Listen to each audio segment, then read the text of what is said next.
thank you for joining Bridging the Gap. My name is Tyler Jones, here reporting at the Republican headquarters with candidate for governor, Mr. John Myrick. How are you, sir? Doing well, Tyler. Thank you for having me. Thank you for joining us. So to start off the interview, for some voters who may not be familiar with you, could you please tell them a little bit about who you are, why you're running, and about your platform? Absolutely. Well, I'm running because, like most Marylanders, I'm fed up with the way things are going here in the state of Maryland. I think they're going in the wrong direction, and I think we have very real solutions to solve Maryland's very real problems. My family's been here in Maryland since 1640, so this is home. And I will not be run out of my home by bad management decisions and poor leadership, and neither should anyone else.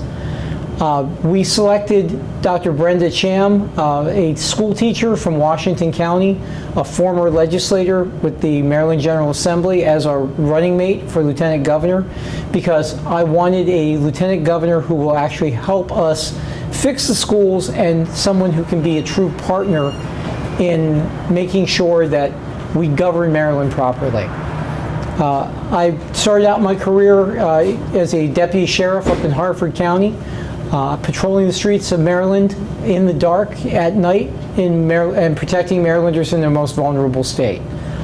After doing that for a couple of years, I was recruited over to work federal. I worked as a counterintelligence agent and intelligence officer for the next 3 decades, protecting Marylanders in places you don't know exist. While I did that, I was a U.S. Air Force reservist for 23 years. I retired after doing that. I flew for 10 of those, and I've served in combat on 5 different continents. Unlike our current governor, I can actually account for each and every one of my combat decorations. So we're doing this because my wife reminded me a very long time ago that you are either part of the problem or you are part of the solution.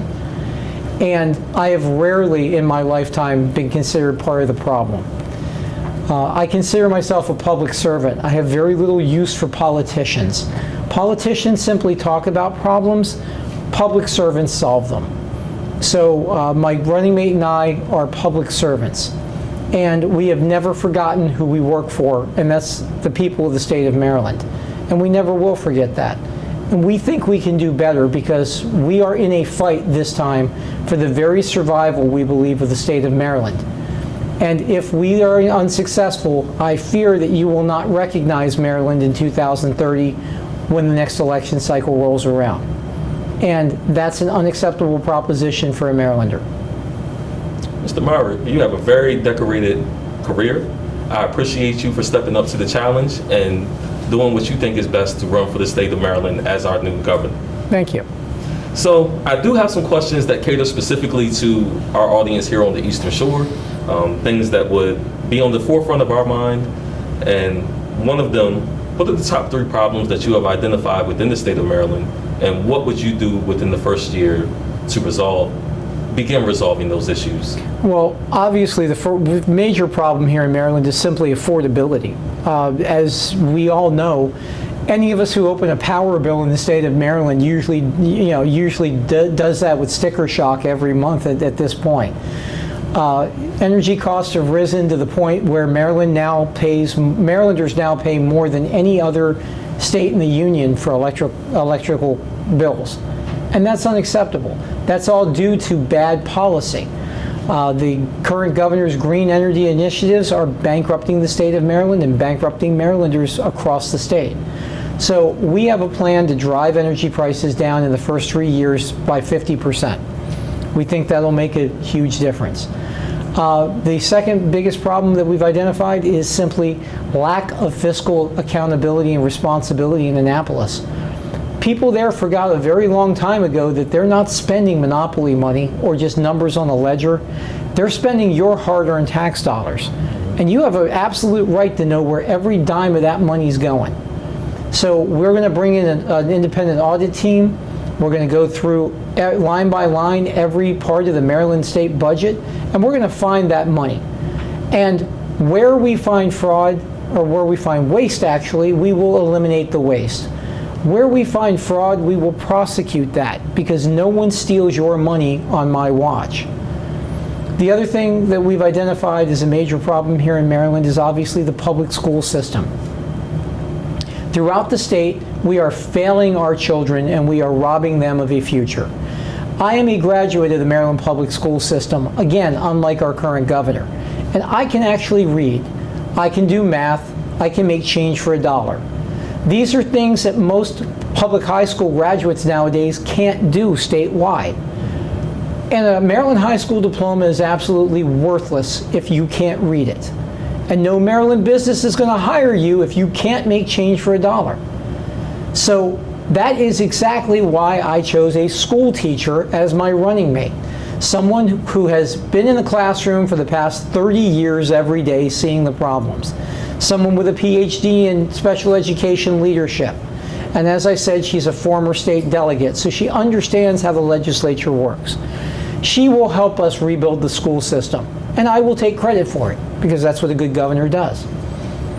But among her other tasks, she will be able to rebuild our schools. But in the interim, we will implement school choice. We will also work to have the money follow the student, because again, you are paying tax dollars out of your property taxes every year to support schools that are failing your children. Well, until we improve those schools, you have the absolute responsibility to educate your child in the best manner possible. And if that means taking them in and placing them in a private school, then you should do that. If it means homeschooling them, you should do that as well. But you shouldn't have to pay for that out of your pocket in addition to paying for the schools that have failed your child to begin with.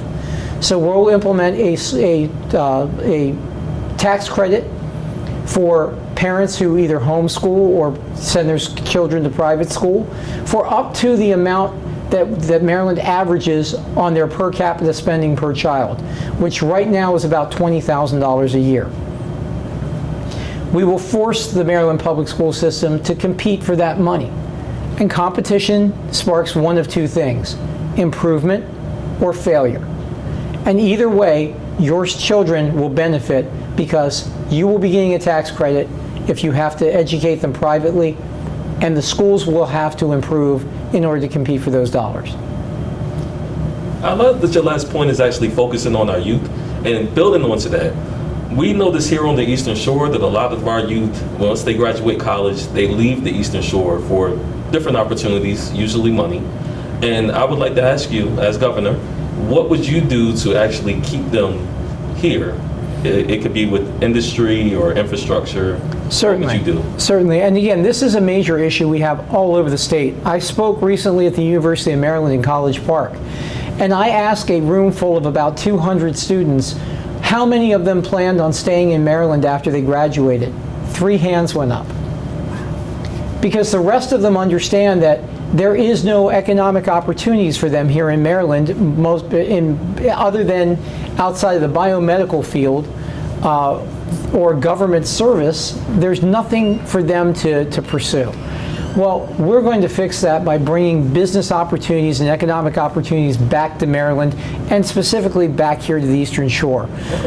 You know, agriculture is big over here, as it should be. It has been for 400 years. You know, and this is it's an important part of Eastern Shore life, we realize. But not everybody works in the agriculture industry. Not everybody wants to work in the agriculture industry. So we have to give them economic opportunities. We'll do that by lowering the corporate tax rate. Right now, the corporate tax rate in Maryland is 8.5%. It's the second highest in the country. We intend to bring the corporate tax rate down to 5% and to make Maryland more competitive with the states around us. When you bring businesses back into Maryland and you allow Maryland businesses that are currently here to expand, they employ people. They give economic opportunities to Marylanders. And employed Marylanders pay taxes. They buy things. They buy homes. They settle in communities. And they stabilize areas. That's what we want to see here on the shore and on the Western Shore, and even out into Western and Southern Maryland as well. We think we can do that by simply incentivizing businesses to come here, and more importantly, businesses to stay here and expand here. I think you answered that question so well. You went into my next question. Okay. So with that in mind, do you have any specific industries that you would personally like to see come to Maryland, and specifically the Eastern Shore? Well, again, absolutely. I mean, we would like to attract We are seeing now in Northern Virginia, companies are starting to flee Northern Virginia because of the new corporate tax structure that's going into place under the Spanberger administration down there. Boeing last month announced that they are moving their world headquarters from Reston, Virginia to St. Louis, Missouri, and they specifically stated it was because of the incoming corporate taxes that they were going to move. We would like to attract those type of businesses across the river. Bring them back into Maryland with a lower corporate tax structure. We have one of the most educated workforces in the country here in Maryland. So we can provide educated employees for these businesses. I'd like to see high-tech firms, things like, high-tech manufacturing. We'd like to see some of the industries that Maryland is trying to promote, things like the new solar panels that now are 25% more efficient than they have been. We'd like to see them made here in Maryland. We have companies in Montgomery County that are at the forefront of modular nuclear technology. They want to manufacture the components here in Maryland. We'd like to see some of that manufacturing wind up here on the lower shore. Again, keeping it here in Maryland so that Marylanders benefit is our goal. I love that.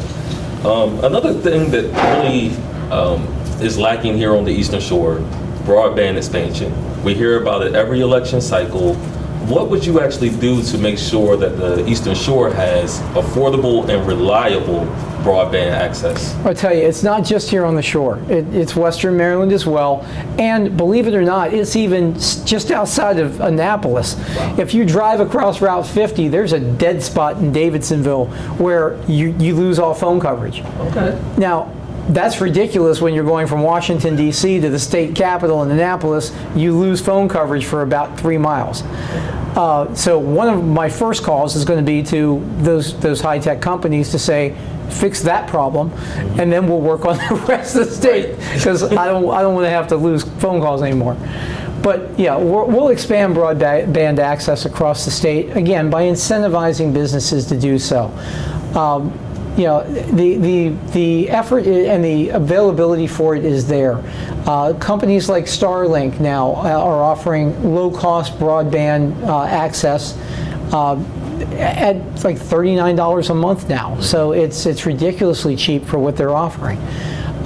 So we think we can bring that kind of service onto the shore and out to Western Maryland and benefit communities where broadband has been sorely lacking for far too long. So how would you prevent companies from taking those funds and not delivering results? Because we've also seen that. We have, and again, you have to use a carrot and stick approach with things like this. It's one thing to incentivize companies to do that, to do anything from a state perspective, but there has to be a penalty for not following through.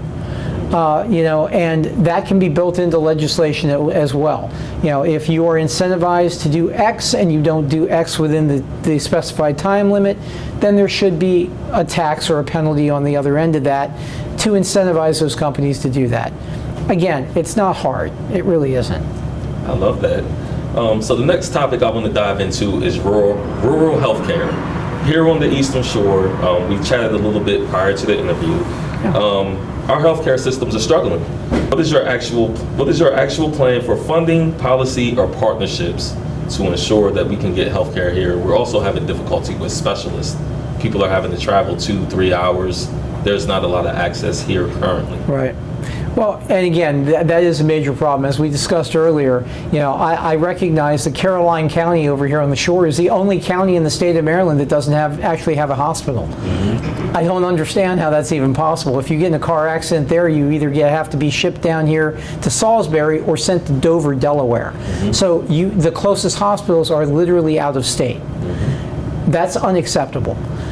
We will work with public-private partnerships. We will work with the major healthcare companies here in Maryland to improve access to healthcare here on the shore. And throughout, again, Western Maryland suffers the same type of fate as the Southern Maryland.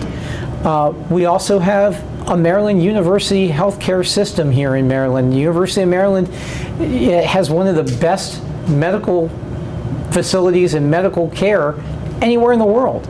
Well, we look to expand that over here on the shore and expand access to those specialists and to that access of actual health care itself over here, so that Marylanders aren't having to travel 3 and 4 hours to see a specialist. Even if it's an old circuit rider type thing where a specialist comes over here 1 or 2 days a week and sees patients from the Western Shore or from another hospital further up the Eastern Shore. Doesn't matter. We can work with them and do that, and especially when it comes to the state healthcare system, because we control that directly. Understood. I love that. So, next topic. How would you balance the environmental regulations and ensuring the economic survival of farmers and our watermen? Because as you referenced earlier, that's a big part of our economy here. It absolutely is. I mean, again, our legislators in Annapolis, by and large, don't understand that agriculture is Maryland's largest industry. But agriculture also includes our watermen, clearly.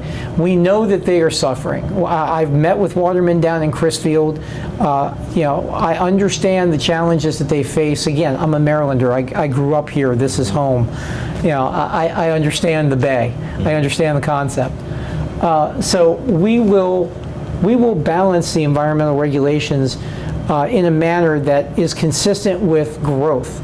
You cannot overprotect the environment and kill Maryland's largest industry in the process. That doesn't work. There are medians where we can reach accommodation and protect the environment while we are improving the quality of life for Maryland's agricultural industry. Again, this is a huge component to the state, not just economically, but culturally. I mean, Maryland, there's a reason there's a farmer on the Maryland Great Seal. It's not by accident. So we need to honor that, we need to respect that, and we need to foster that. I love that. Residents here also feel very disconnected from the Western Shore. Do you support the Bay Bridge expansion and capacity, or any alternatives to make sure that it's easier for more people to travel back and forth? Again, I live on the Western Shore, and I have my entire life, so I understand how difficult it is to get over here and to get back to the other side from here. Especially on a Friday or a Sunday during the summertime. Absolutely. As we all know. Yes, the Bay Bridge needs to be expanded, but it also needs major infrastructure improvements to improve the safety of the bridge. As we saw in Baltimore with the Key Bridge collapse, the Bay Bridge is just as susceptible to that kind of damage. And God only knows what kind of damage would have been done had that cargo ship hit the Bay Bridge on a Friday night in the summertime. How many lives would have been lost? Again, there are improvements that can be made to safety there. We need to expand the ability to get across the bay. But I also don't think that the Bay Bridge is the only alternative. I would love to see a ferry system, come back to the shore. It used to be you could take a ferry into Chrisfield from the Western Shore. Can't do that anymore. Used to be able to take a ferry from Annapolis across the Kent Narrows. Mm-hmm. Can't do that anymore. I'd like to see that implemented again. And again, there are alternatives. And perhaps not expanding the current Bay Bridge. Perhaps there is another area where we might need to look to build a second Bay Bridge, either further north or further south. Again, that would take an engineering study, which I am perfectly willing to do, and we can take a look at those type of things too. But it's clear that the two sides of the bay have to be connected in a better way than is currently being done. Thank you. My last question for you. And this is going to be the most difficult one. Okay. What is one decision you would make as governor that may be unpopular statewide, but would significantly improve the quality of life here on the Eastern Shore? Again, you're right. That is a difficult question because my goal is, as our next governor, my goal will be to represent all of Maryland. And again, as a Marylander, I understand that for far too long, governors and our legislature have forgotten that the state does not end at the Bay Bridge or at South Mountain. That Maryland goes far west and all the way to the Atlantic. And I understand that. As our next governor, I will ensure that every Marylander's voice matters equally. For far too long, the concentration has been on what we call the triangle: Prince George's, Montgomery County, up to Baltimore County, and that area right there, because that is where the majority of the voters in the state of Maryland live. For far too long, they have had too much influence, I feel, in Maryland politics and in the decisions made by Maryland's governors. Again, I'm down here for my 9th trip down here in the past year, here on the Lower Shore. I've made 8 or 7 trips down here so far this year to the Lower Shore, to Worcester, Somerset, Wycomico, Dorchester counties, because I understand that this is Maryland too. And that may not be very popular in Prince George's or Montgomery County, but the reality of the situation is this is Maryland too, and you deserve every opportunity that is provided to the Western Shore here on the Eastern Shore.